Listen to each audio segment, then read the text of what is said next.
Hola, saludos. Hola, Hola. Pues vamos a hablar de salud mental con ustedes y me gustaría conocerlos. Hola, mucho gusto. Mi nombre es Gabriela Quiñones. Un placer. ¿Qué pregunta tienes para mí hoy? Ok, pues yo quiero preguntar que cómo sucede la ansiedad o por qué muchas veces como que uno se siente demasiado estresado. Y por ejemplo, si tengo algún examen, pues no puedo estar tranquila hasta que estudio o tal vez ni siquiera pueda dormir hasta el otro día que ya pasó el examen. Gracias por tu pregunta. Es muy buena y muchas personas me la han traído. No sé si ustedes también pues, han experimentado lo mismo. Pero yo empezaría, Gabriela, que la ansiedad es algo normal del cuerpo también. Y le hemos puesto el parche de que es algo malo, pero fisiológicamente nuestro cuerpo cuando tiene un reto se va a poner ansioso. Y eso es lo normal. Sin embargo, hay veces que esa ansiedad me comentan que es recurrente, o sea, que no se va. Sí. Y empieza entonces a intervenir en las cosas que antes tú hacías en tu vida cotidiana. La ansiedad, como te dije, es parte del cuerpo, pero puede cruzar cierta línea que pues, ya nos impide hacer muchas cosas. Pues muchos jóvenes me comentan eso mismo y siempre les recomiendo que pues, vayan y busquen ayuda profesional. Y hay muchos tipos de ayuda. Puede ser el psicólogo, puede ser el psiquiatra. Me vienen y me preguntan, ¿tiene que ser un medicamento? Pues no necesariamente. Pero sí, hay terapias psicológicas de diferentes tipos. Hay una, por ejemplo, que es la terapia cognitivo-conductual, que ayuda mucho. Puede ser un psiquiatra, también un psicólogo, porque la ansiedad a veces es algo de control. Y hay cosas que no tenemos control y otras que sí. Por ejemplo, ¿tú tienes control de que te pones ansiosa de momento? No. No. Y todos nos ponemos ansiosos. Pero sí podemos controlar, por ejemplo, lo que comemos, cómo y cuánto descansamos.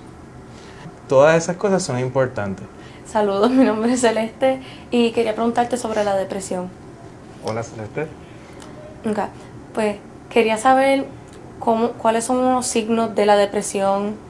Primero hay que definir qué es depresión. Se ha popularizado tanto la palabra también que a veces la gente, no sé si te ha pasado con amistades, estoy en la depre, ¿verdad? Sí. Pero a veces refieren depresión con la palabra tristeza y no son sinónimos, no es la misma palabra. Como le dije a Gabriela, pues la tristeza también, al igual que la ansiedad, es otra emoción que hay que validarla. Es una emoción normal que todos en algún momento dado vamos a experimentar. No obstante, hay jóvenes y adultos también que experimentan esta tristeza mucho más marcada a un nivel que le impide, igual que la ansiedad, hacer sus actividades del día a día. Me dicen, doctor, no puedo bregar en la escuela, no puedo jugar X deporte como antes, no puedo ir a la clase de canto, no puedo hacer X cosas. Y por un tiempo prolongado de una manera bien fuerte.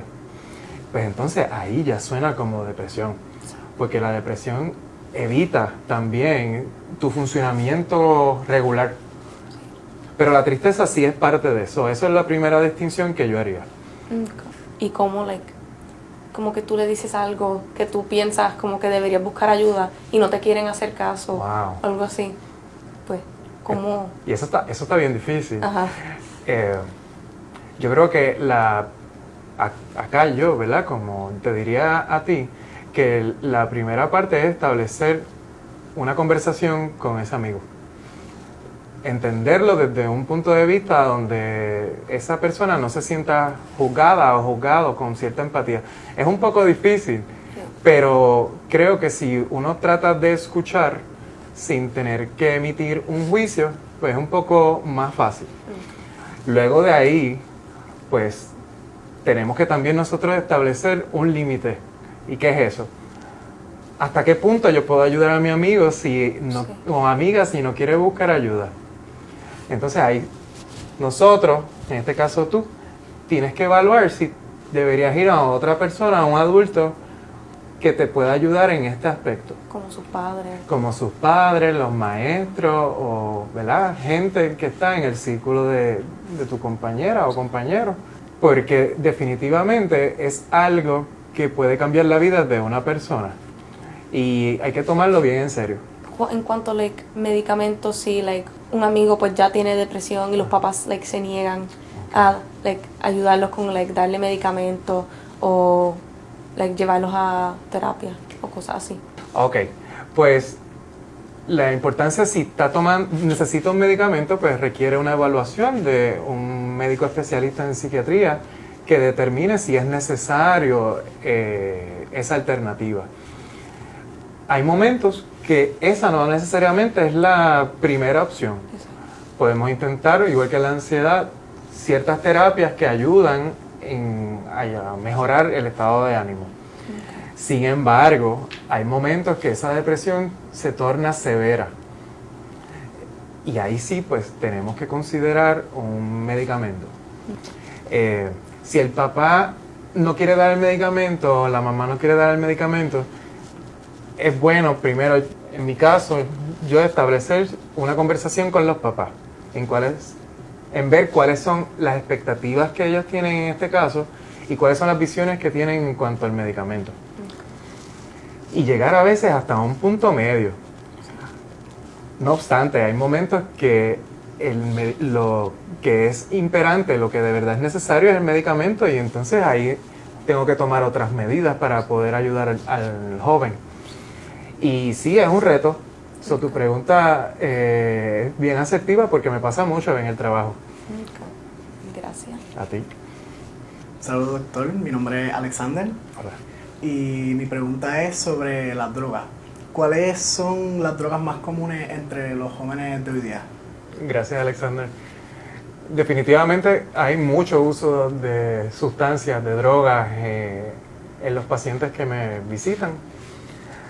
Hay unas particulares que son más comunes. La más común sigue siendo, ¿verdad?, lo que es, por ejemplo, el alcohol, la marihuana, el tabaco o nicotina. Y curiosamente, pues se están usando y de manera no adecuada medicamentos que son recetados. Y muchas veces esos medicamentos recetados no fueron recetados para ellos como pacientes. Y entonces ahí abusan de medicamentos del dolor. Por ejemplo, te puedo decir, uno que abusa mucho es Percocet, fentanil, y hasta medicamentos que pueden ayudar mucho a ciertos pacientes. Otros abusan, que son los medicamentos del déficit de atención, como es el Adderall, por ejemplo. Y hay que tener mucho cuidado porque se ha comprobado que el abuso y uso de sustancias de esta manera afecta de muchas maneras la salud mental y el desarrollo de los jóvenes. ¿Qué otros daños, aparte de la salud mental, pueden causar estas drogas? Pues mira, y en cuanto a la salud mental, que me lo traes, se ha comprobado completamente que el uso de sustancias puede inducir trastornos como los que hablamos con Gabriela y con Celeste, que es la depresión y la ansiedad. Ya se sabe que la misma sustancia también en muchas personas afecta de manera directa en trastornos de ánimo. Sin embargo, pues sí, hay otras cosas. La adicción, meramente adicción, también es un problema. Algunos jóvenes experimentan y salen de las sustancias, pero otros experimentan y crean un vicio. Y eso es un problema porque entonces haces como si fuera otras conexiones en el cerebro que le estás diciendo a tu cabeza, yo dependo de este medicamento. Y una vez tú no tengas, o esa sustancia, y una vez tú no tengas esa sustancia, el cuerpo te la va a pedir. Y entonces, pues ahí tenemos que ya buscar más ayuda. Porque no es tan fácil salir de muchas de esas sustancias. Porque tienen yo le llamo síntomas, ¿verdad? Que una vez tú no lo tienes, pues el cuerpo se va a sentir bien mal. Y ahí tenemos que entonces buscar ayuda especializada de un médico o psiquiatra. Muchas gracias, doctor. Claro. Quiero añadir que también las sustancias influyen en cómo se está desarrollando el cerebro. Y es bien particular en los adolescentes. Porque, no sé si habían escuchado, pero ustedes saben ¿Hasta qué edad se desarrolla el cerebro? A los Sí. 21. 25. A los 25, 25, exactamente. Pues imagínate, tu cerebro todavía está en un proceso de desarrollo, de crecimiento, y ya se ha comprobado que las sustancias afectan ciertas áreas específicas Del cerebro. del cerebro. Como las Y más, neuronas. entre más joven sea y más lo utilice, pues más daño Más le causa. daño haces. Por ejemplo, uno de los daños principales es en la parte del frente del cerebro, que curiosamente esa es la parte del cerebro que nos ayuda a la toma de decisiones, a controlar nuestros impulsos, a manejar nuestras emociones.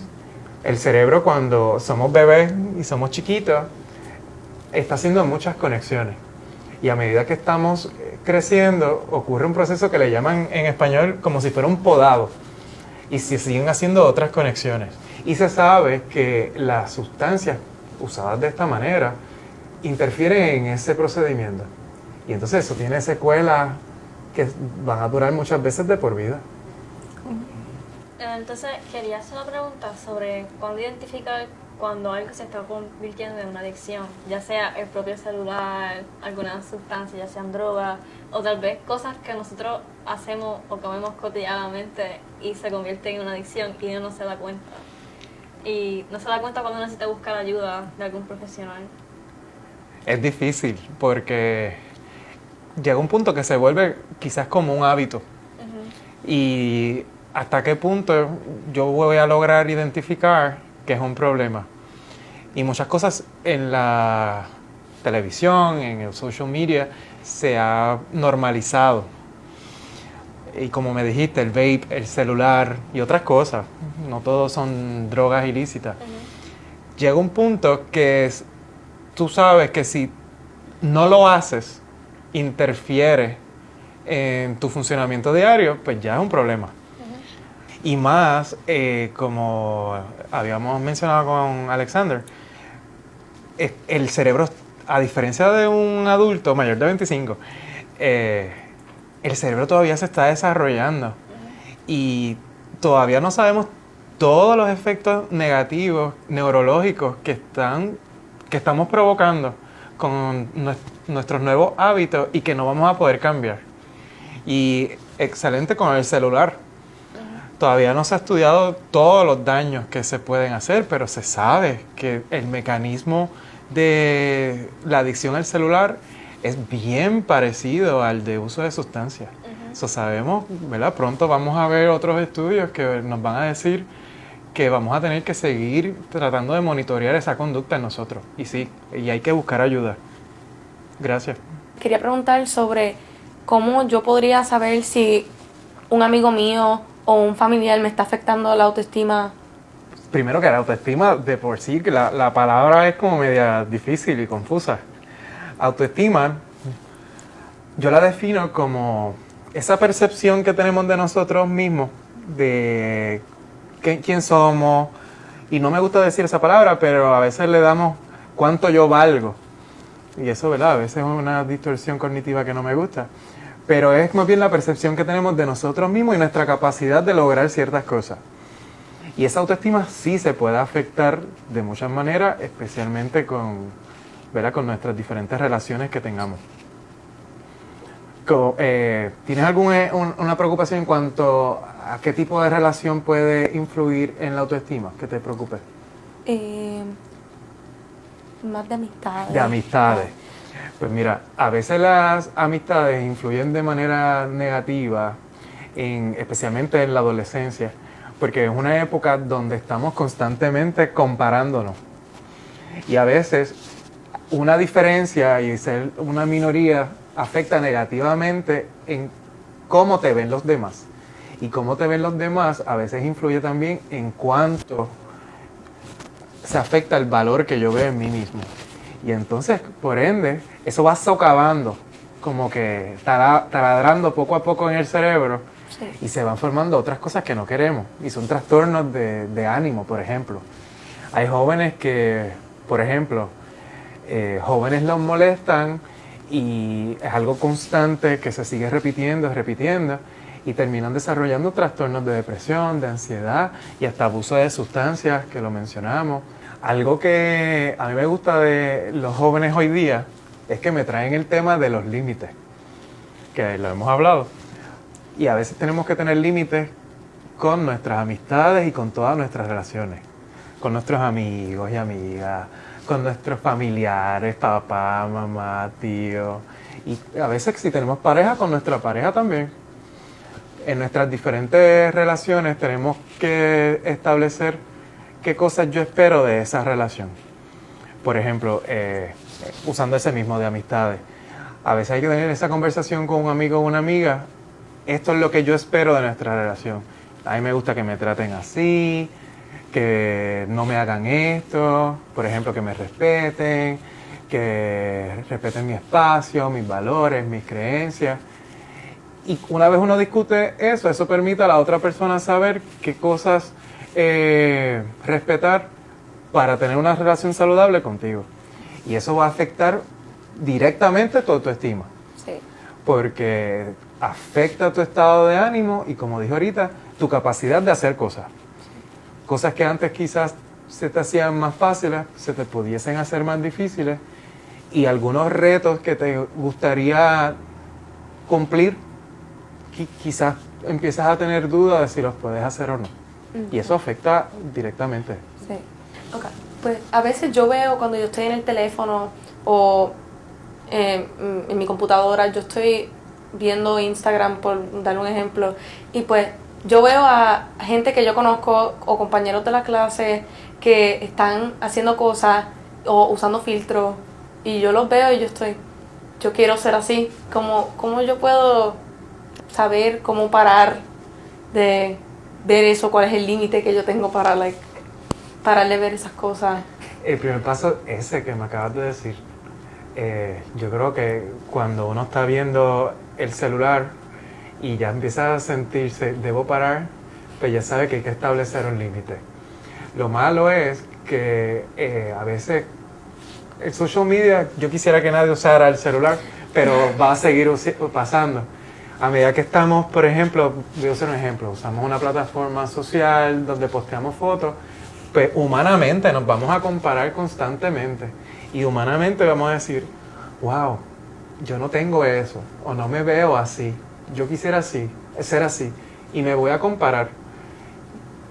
Y constantemente hacer eso todo el tiempo, pues va a interferir en cómo tú te ves a ti misma. Y no siempre te vas a ver de una manera positiva. Entonces, es bien importante, como dijimos ahorita, el límite. ¿Hasta cuánto me voy a exponer? ¿Cuánto voy a seguir viendo esto? Porque no tenemos control de lo que van a hacer tus amistades, de lo que van a postear. Pero quizás tú puedes controlar cuánto tiempo vas a usar el celular para ver eso. Y si vas a usar ese tiempo para otra cosa que quizás te ayude la autoestima. Porque tu capacidad de lograr cosas te va a ayudar en la autoestima, directamente. Sí. También quiero saber cómo podría fortalecer mi autoestima y subirla para poder estar más feliz y a gusto conmigo misma. Usando esa misma técnica. Importante enfocarte un poco más en ti, en metas que tú entiendes que a pesar de que son retantes, las puedes lograr, pero no las estás haciendo. Nuestra capacidad de lograr esas pequeñas metas y esos desafíos van a seguir incrementando tu autoestima.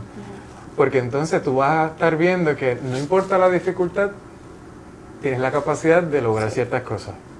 Y cuando no se da, la capacidad de que aunque no se dé, puedo volver a intentar. Pues gracias. Claro. Pues doctor, yo tengo una pregunta sobre el déficit de atención, que es cómo a un niño o un adolescente le puede afectar esta condición si no se trata o se encuentra la solución de controlarla. El déficit de atención ha sido bien controversial, especialmente en la psiquiatría de niños. Pero si no la manejamos a tiempo, pues hay muchas secuelas de lo que pudiese pasar. Un déficit de atención no trabajado te va a influir en el estado de ánimo de manera negativa. Te pueden empezar a surgir trastornos depresivos y trastornos de ansiedad.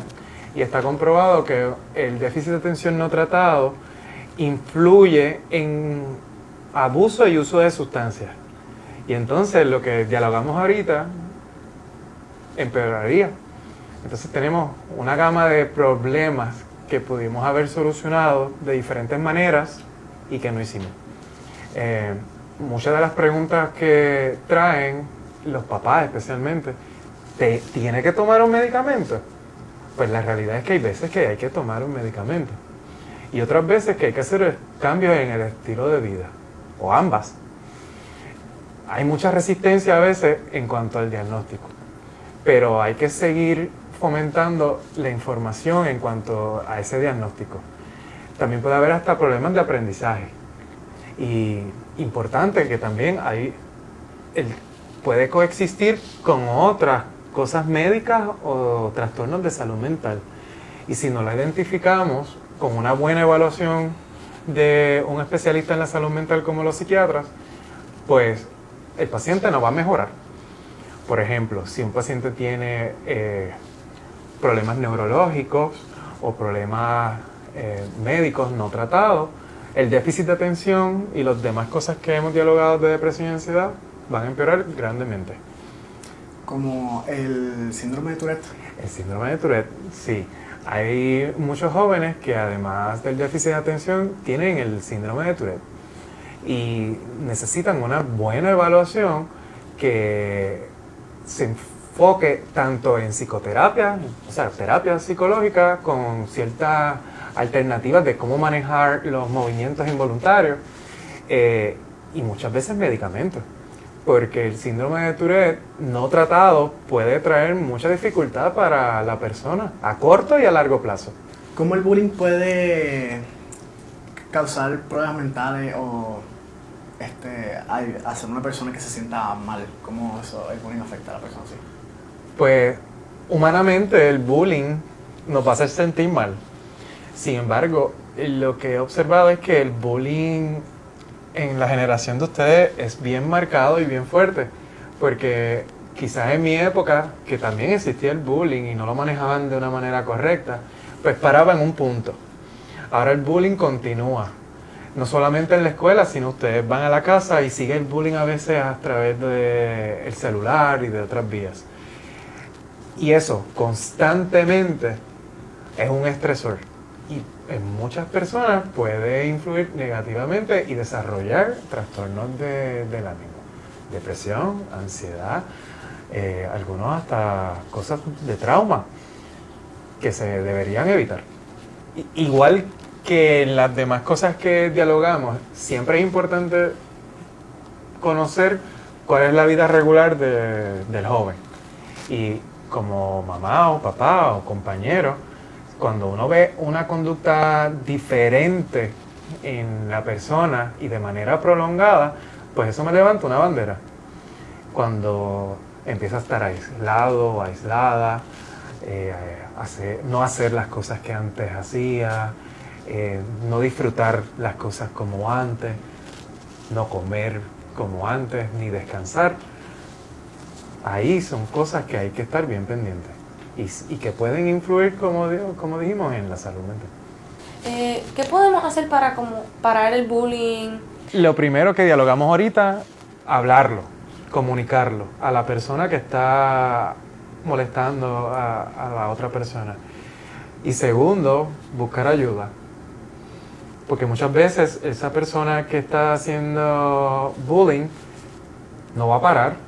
Y entonces tenemos que buscar ayuda de otros adultos, de los maestros, porque ocurre mucho bullying mayormente en las escuelas, en los maestros y en nuestros padres y otros adultos que influyan en ese lugar donde nosotros estamos. Otra preguntita rapidito, ¿y si es un adulto el que está haciendo bullying? ¿Cómo podemos buscar ayuda? Reportarlo. Reportarlo. Para mí el bullying es abuso. Y el abuso se reporta. Hay que alejarse de ese tipo de adulto también, pero hay veces que ese adulto es alguien que, ¿verdad? Como todo tipo de abuso, el abuso es poder. Y una persona que está en una posición de poder que tenemos que alejarnos y reportarla. Sí. Y es más difícil cuando es un adulto, porque entonces otro adulto debería intervenir para parar eso. Y también debería tener consecuencias. Y el modelaje es bien importante. Muchos niños que hacen bullying y adolescentes es lo que aprendieron de toda la vida.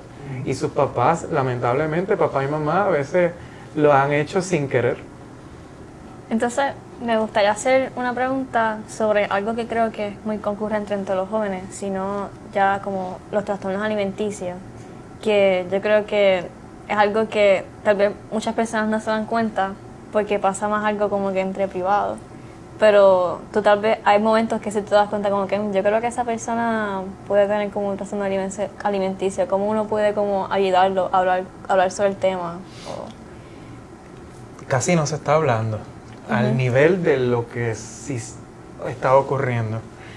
Hay muchos problemas de alimenticios y que no se tratan y que se conectan con los demás trastornos que dialogamos.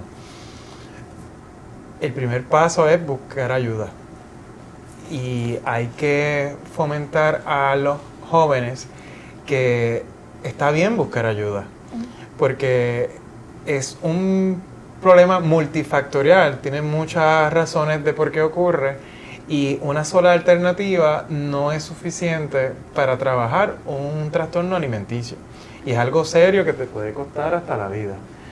Y es no solamente en las féminas, también en los varones veo muchos trastornos alimenticios y no buscan ayuda.